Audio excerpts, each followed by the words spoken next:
judge, Broadway star Rachelle Rak. I'm a Broadway gypsy.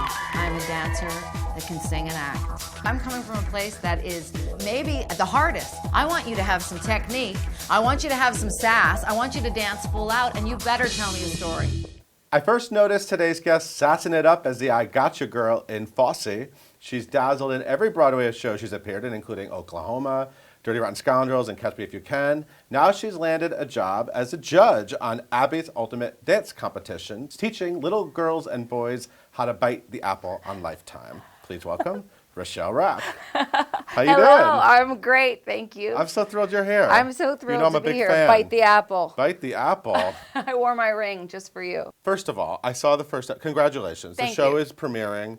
You, Abby Lee Miller. Yes. This is her Lifetime dance competition for little children, and you are one of the new judges for season 2. Brand new. How does it feel to actually be on one of those shows behind that table, knowing I have to judge something? How does it feel? Well, at first, I've judged a lot of dance competitions, without the cameras. Right. So it's very different whenever you're sitting there and everything is lights, camera, action, and we're on and we're taping. So it's exciting, but I was nervous at first because it's a jump for me from Broadway stage to now, on the camera saying everything you say is being taped. But I learned that in every little step. So, now with being a judge, I think it's important to have a little different opinions, and I think Abby has her kind of opinion and way that she judges. Richie Jackson has his way, and then they have a little sass there on the end with the shoulder roll and a bite the apple. Do you think you have a persona? Are you like what? Are you like? What do you think? Well, I mean, you have a lot of personality. I do. Do you feel like you were able to sort of infuse a lot of that personality into the show? I think they really wanted me to. So I think that whenever I auditioned for the show, which happened, right after Dance Moms premiered. I was a guest on Dance Moms. Yeah. And the day after, I get a message, an email, are you interested in auditioning to be the new judge? So I said, sure, I'll audition. So I did a Skype interview, and they basically said, okay, brag about yourself. And I was like, oh, okay, let me give it a shot. So they wanted to see your personality. They wanted to say, they asked me, what kind of a judge would I be? What kind of teacher am I? All of the things that you're asking me, they wanted to know. Right. And I think they wanted to see the personality. Right. And, of course, it's children. My mother had a dance studio. It's my life. I've been teaching my whole life. So I was thrilled. And a few days later, while I was on the tour of Flashdance, they said, you got the job. Can you be in LA in like a day and a half? Oh, my God. And Molly, it happened. Boom. Next thing I know, I'm sitting there behind the panel and I'm judging. Broadway.com fans probably know you from your video blog. Thank you for doing a video blog. I love rock and roll. Exactly. Yes. You were in Flashdance on the road. Yes. It looks like you sang I Love Rock and Roll, which was your big number in the show, on every morning show possible. You got up at like 4:30 in the morning The crack and of dawn. Yes. Yes. It seemed like at first that was the go-to. Oh, can you do I Love Rock and Roll? And then What a Feeling. And I was like, at what time? Oh, okay. And then I remember them like sending the long version, so I would just make up a dance break in cha-cha heels and just go for it. So I did every morning show and was a big support of the show. So you got a lot of like on-camera experience. I did. Well, first of all, I Love Rock and Roll got me a lot a on-camera experience. And behind the camera, which without David Gordon, I would not have had a show. Because I didn't, a little. You did a lot on your own. I did a lot of turning, I didn't know you could just flip it and see yourself. Right. I would turn just leave it and just hope that my face was framed. Your face was mostly framed, and I enjoyed it immensely, so thank you for that. Thank you. You have a lot of lingo. We have to sort of go through this. Okay. Because I think it might be possible for someone to actually hear you describe something and not understand a word of what you're saying. You kind of have your own language, which I adore. That's what my husband says. He says, but first I feel you like need to some people learn might the be English confused. language before we can learn your language. Let's break it down for the children. Okay. There are some trademark phrases. You've already said some of them. First of all, yes. Your name is Rachelle. Yes. But you call yourself Sass. Well, my nickname is Sass. Okay. Yes. Well, this is let's go back. S-A-S. So you were in a show called Thou Shalt Not. Yes. That was that crazy New Orleans show. Yes. And you played Sass, according to your credits page, S-A-S-S. You named your. Did I you can't name believe her? you looked that up. Yes. Did you name her? You named Well, your. You Susan were in the ensemble. Stroman asked me what I would like my character's name to be. That's cool that you get that power. And they didn't ask how to spell it, so they put Oh, SASS. so you already had the it's nickname always Sass. been. I've had the nickname Sass since I was on the road with Smokey Joe's Cafe, and basically we would go to each city, and you can't ever remember everyone's name. So I started to say, "Hey, Sass, Sass, Sass." It just became some, a Sass-ism, I guess. And someone turned to me and said, "You're the Sass," and it stuck. So when I went to my first day at Fosse, I said, "Hello, my name is Rachelle Rak, but you can call me Sass." And Nice. if you ask anyone from Fosse, I think they only know me as Sass, except Gwen Verdon, who only called me Rak.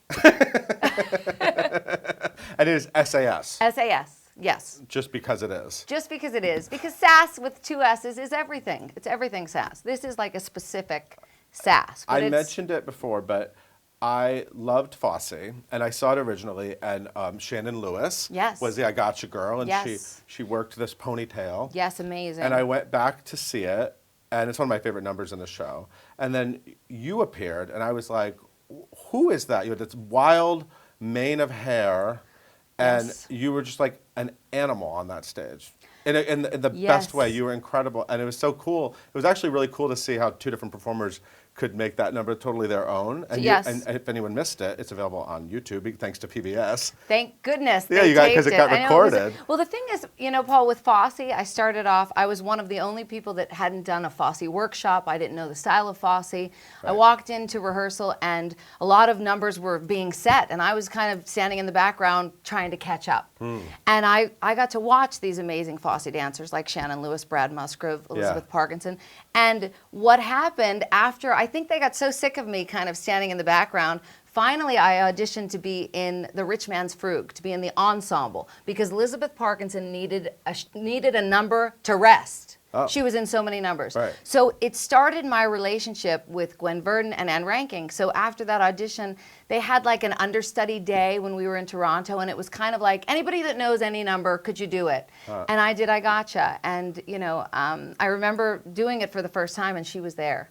And it was amazing. I was scared to death. And she said, "Rak, did you get the notes for Gotcha? I want you to do a big hip roll and then slap the floor." And I was like, "Okay, Gwen, it's Gwen Verdon."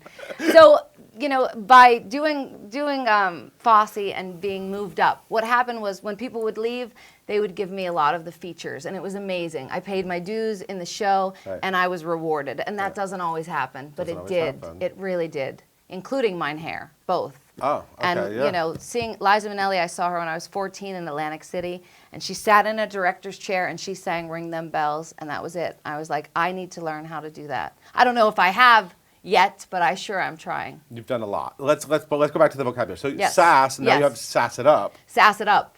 Sass it up. I mean, that's Sass it up is kind of like, how people say bring your it, bring your X factor, bring your it factor, bring your sass. Okay. It's like bring what you have, and you need to sass it up. And you Bring have to bite the everything. apple, which you just Well, did. biting the apple doesn't necessarily mean sass it up. So sass it up is like, come in with your best game. Bring your game. Bring your game. Okay. Show me what you, and be an individual, be unique, be yourself. Right. But bring your sass. It has nothing to do with being like me at all. Okay. It's you. It's not on be you. Rachelle Rak. No, it's Be you. Paul, Sass show it me up. your sass. Sass it up, Paul. That's right. All right. So bite the apple then comes in to, it's kind of like a button of a number, a big finish. Right. You build this number, you build this song, and then ha! You bite it, you button it. So that's when I say bite the apple, and that's where that comes from. Do you say bite the apple to any of the kids on I definitely. Abby's Ultimate I think Dance I stand Competition? up, do a head roll, and bite the apple. I think at one point. I think I remember that. Yes. The other one, which may be the most legendary one, is Cha-Cha-Poos. Cha-cha-poos. Now, anyone who watched I Love Rock and Roll heard Cha-Cha-Poos a Yes. lot. Yes, It it's is not all C-H-A, yes. C-H-A, P-U-U. P-U-U-S. 3 U's? P-U-U-S. 2 U's. 2 U's. Spell check. P-U-U-S. Now, a cha-cha-poos, I have to show it to you, if that's okay. Is that all right? sure. Let me get, I mean, okay. yeah. A cha-cha-poos is a 1, 2, 3, a look, and a bite the apple. So it just has, like a little, it's a movement step. I always say to people, you have to, cha-cha-poos from like at a party, or you're gonna cha-cha-poos to your next audition, or and then I say you gotta drop swing, because what drop swing is, and I know you probably don't have that on your list, but I know it's about the my drop new song. swing. It's gonna be a new song. It's called the Oh, you have Drop a new Swing. song called It's Drop coming. Swing? It's coming out. Well, But you have a song called Sass. I do. Yeah, you have a bunch of really great videos. I have Everyone some- has to look up. Anyway, I'm sorry. No, Go ahead. So basically, whenever you're having a bad day or you're having, bad relationship, you're having a break, whatever you need to do, you need to sometimes just drop swing and come up with a new idea and a new attitude. And that's another These are great sassism, I guess. because these are very like dancer themed and terms that everyday life could. Yes. Everyone could use these. I want to create like the new Macarena. Drop, swing, ball change, walk, and a cha-cha poos. So cha-cha poos as well, going back, it's like if you don't know it, it means it's like a traveling step. It's going somewhere. You're gonna ball change. I say that too a lot. So I could have like a whole paragraph and you're like, huh? Right. I mean, you could confuse. I don't know. My mother would know what you're talking about. I'm hoping that she's going to now will get learn it. She will learn She it. is going to I've cha-cha noticed poos. that my mother will be Yes. great at the cha-cha poos. I noticed that on Facebook, these are all trademarked now. Yes. Whenever you say cha-cha poos, there's a little trademark. I learned the Is little this an actual? yes, I learned how to go trademark? alt two at the same time. Yes, You are owning actually. it. Actually, I am. For You the should. first time, for many years I've been saying it, it's a joke, it's this, it's Right. that, and now, being on I have no idea what life is going to bring. Right. But these are T-shirts I had made when I was just doing like club gigs around Right. town, Yeah. and I would sing my songs that I wrote. I would try to sell some T-shirts and just create an energy and a brand. Right. So now I did purchase Cha-Cha Poos, Bite the Apple, and Sass It Up, and I think they probably read it and were like, what the heck is Cha-Cha Poos? So it's trademarked. I And love my it. friends are all teasing me. They're I like, love we it. love the TM, Sass. I love the TM. Good. Sass. Another memorable moment from your life for me was the opening night of Oklahoma. Do you remember what you wore to the opening night party of Oklahoma? Yes. Well, there are a few things. As I mentioned before, Brad Musgrove not only taught me all of fosse and has been my friend great dancer and a good friend of yours. for many years. He made unitards and dance wear for everyone on Broadway and anywhere. You wanted dance pants, that's where you went. Okay. Well, I basically conned him into making me an opening night dress for every opening night. Wow. On Broadway. Well, let's talk about Everyone. that one. It was That very one in memorable. particular, yes. It was blue, You weren't baby wearing blue, much. not much. And it was kind of had a Western Oklahoma feel without wearing much. And it was laced up the side. And I just remember thinking, I wonder if it's just going to fall off. Just all of a sudden, just because I'm dancing with Susan Stroman. And it was great. But Brad designed all of these, dresses for me, but that one in particular, little skimpy. You're clearly not shy about your body. Clearly not. Was there ever like an awkward phase? I know you were dancing Yes. from when you were very young. Did you have like an awkward? I had a very awkward phase, and if you were to show a picture from when I did Cats when I was 17 years old, and I did the national tour of Cats, was the first show, into Starlight Express, I was a typical, I guess, teenager, very puffy, full face. I had these full cheeks and big, I've always had big hair. Who are we kidding? I'm stuck in the 80s. But it was just like a halo of hair and a really round face. And I do remember Arlene Phillips coming up to me at Starlight Express rehearsal, and she grabbed my stomach and said, "What's this?" in front of everyone. Wow. And I was like, thank God I had, Wow. enough, I guess I had enough confidence to not let it crush me. Right. So I kind of took that and thought, oh, well, to be in show business, you have to be fit. And, I, of course, was 18 years old, 19, and... I don't think I could pinch anything on you now. Well, I don't know I know. Forever 41, honey. There's another one. Forever 41, that's another one. You're right. That's right. Let's talk about Rosaline Kenneth and her Rosaline Kenneth Professional Dance Studio. Yes. Where you spent, I'm assuming, a big chunk of your childhood. Yes. Your mom was a dancer. Yes. So really early on, did she want you to dance? Did you want to be like her? Were you intimidated at all by that? Or dance school, it wasn't like, I'm going to go and join dance, take dance lessons. Yeah. It was my babysitter. Right. It was where I hung out, at the age of 3. It was, my babysitter was tap class, ballet class, acrobat class. So I think it was just it was part of my life. Yeah. She had, I remember her carrying mats and, going to different locations. We were all over, she started in the church basement, and then had the fire hall, and then we finally had a studio. So Wow. she was, as far as I'm concerned, before it was time for you to kind of break out and have your own business as a woman, she was doing this and, raising two children, Wow. So my dance life was very safe, and she always felt like I was in a safe environment and I was learning something, What was it like when she got to see you get to Broadway? What did that mean for her? Like, was that? Oh, I think, well, going back, first of all, I remember watching her in the recital because she would perform when I was very young. And I just remember sitting in the wings and watching her perform a number. She wasn't a singer. She said, I had 2 songs, like whatever Lola wants, she would break into. But she danced. She was a dancer, and she was a tapper, like an Ann Miller tapper. Wow. So standing in the wings, watching her, of course, I wanted to be like her. I wanted to do this. But ultimately, I would say when she took me for singing lessons, she knew when I was about 12 or 13, I wanted to do this. So I started voice lessons, and she made every sacrifice that any parent makes for a child to have their dream, if you're lucky enough to have a parent that's Right. like with you. So I feel very fortunate. I grew up in the dance studio, had everything, and then I auditioned for Cats at 17 and went on the road. And first of all, she thought it was a miracle. She had to leave Pittsburgh and be my chaperone because I was 17. It took 7 years from that first break of touring, I guess, and paying your dues, and all of the, the European tour of West Side Story, Starlight Express for many years, Right. Sunset Boulevard in Toronto, to bring me to my Broadway debut of which was Cats in 1996. And my debut was only for 3 months because Marlena Danielle was injured and took Marlena Danielle, the longest running cat. Ever. She was there like the whole time. She took a 3-month leave, and that was my chance, and that was my break to do a Broadway show, and it was amazing. My mom said when she got there that day, she didn't see my name on the list, and she panicked, like something had happened, that maybe I wasn't performing. She's nervous. She was so nervous, but she was just amazing. She's amazing. And she recently retired. She did. 2 years ago, we've closed the dance studio. Wow. 58 years, she had a studio. She trained thousands of students, not only to be dancers, but to be able to stand in front of a class and give a speech and have confidence and to look in the mirror and like themselves. And she's a gift. Can you pick a show that was just sort of your favorite experience?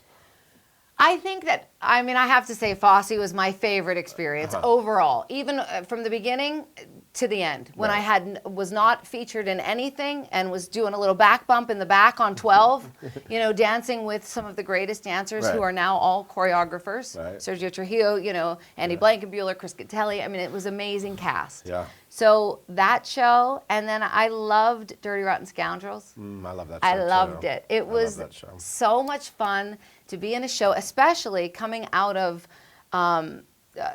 Fosse into Thou Shalt Not, into Oklahoma, Yeah. where I remember Stroh saying to me, you look like the only girl that's been to the big city.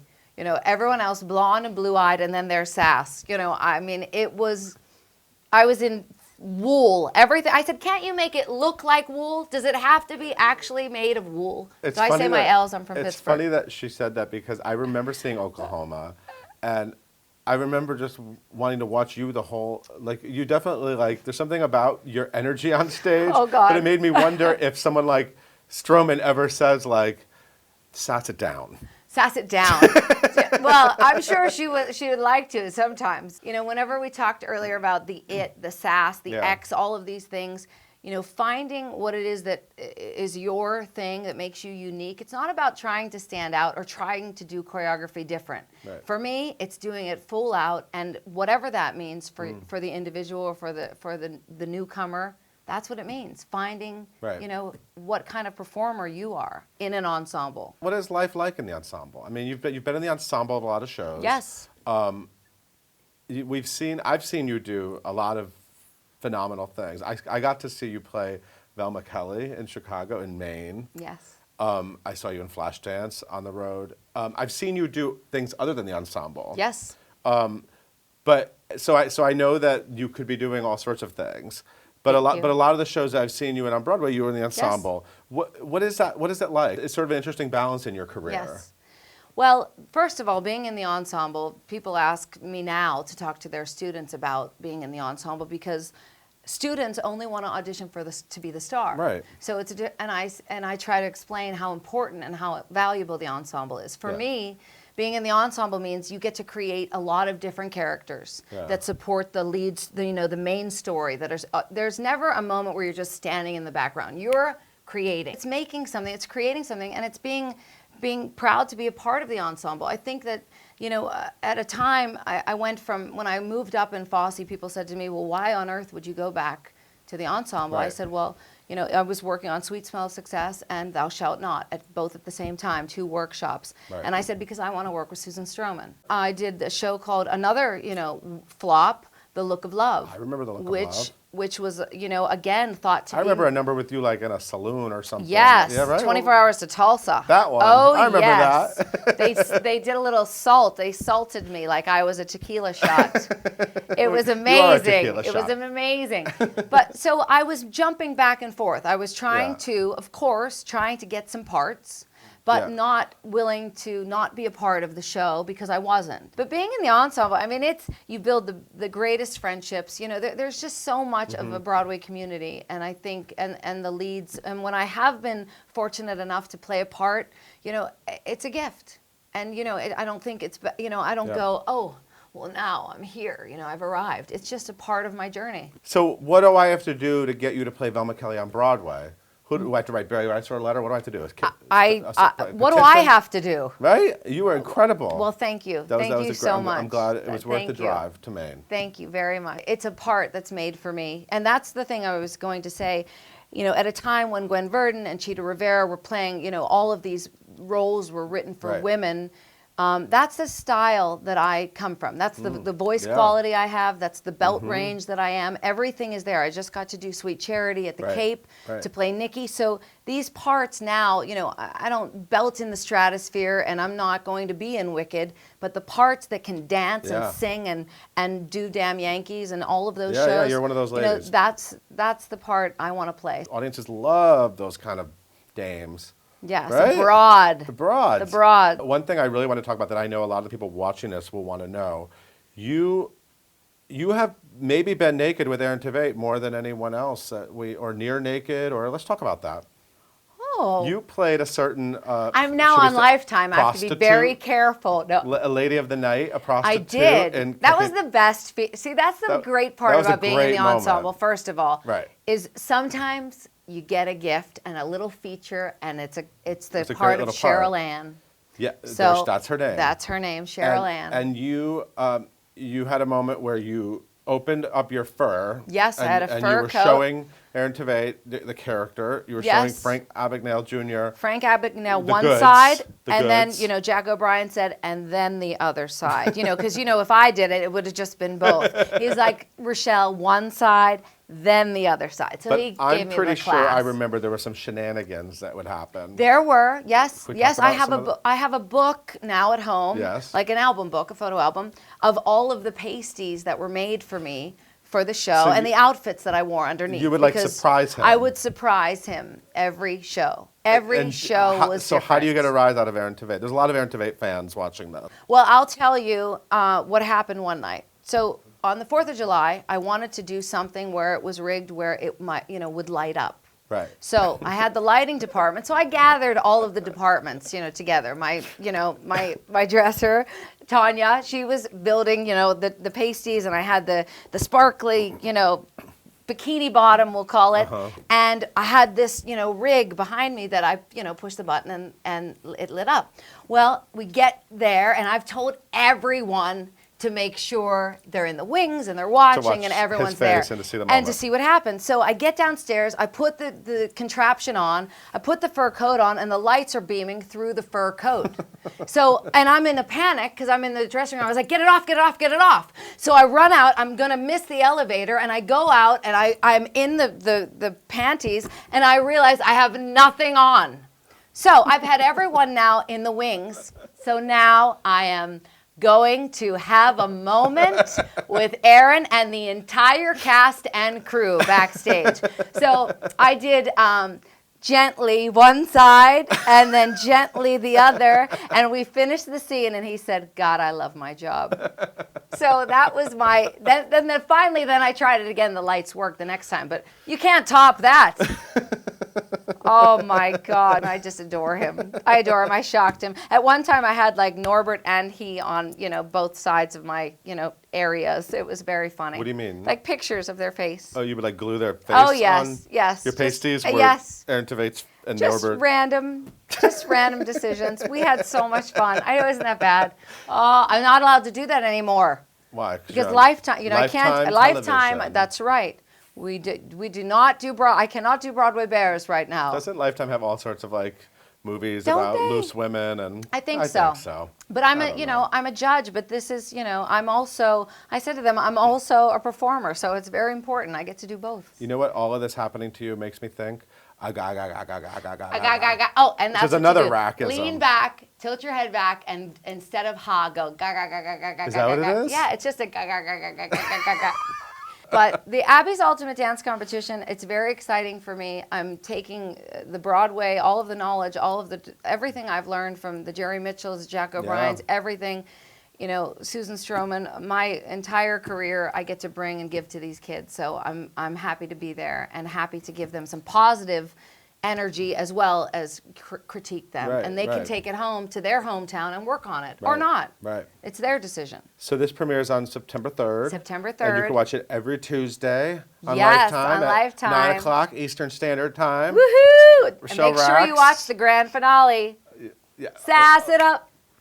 I can't Are you wait. gonna cha-cha poos? I will chat. A 1, 2, 3, and a look and a bite the apple. Thank you so much. Thank you. So thrilled for you. Thank Very, you very so well much. deserved. Everyone needs to check out Abby's Ultimate Dance Competition on Lifetime. Thank you so much, Rachelle. Thank you. Thank you for watching. We'll see you next time.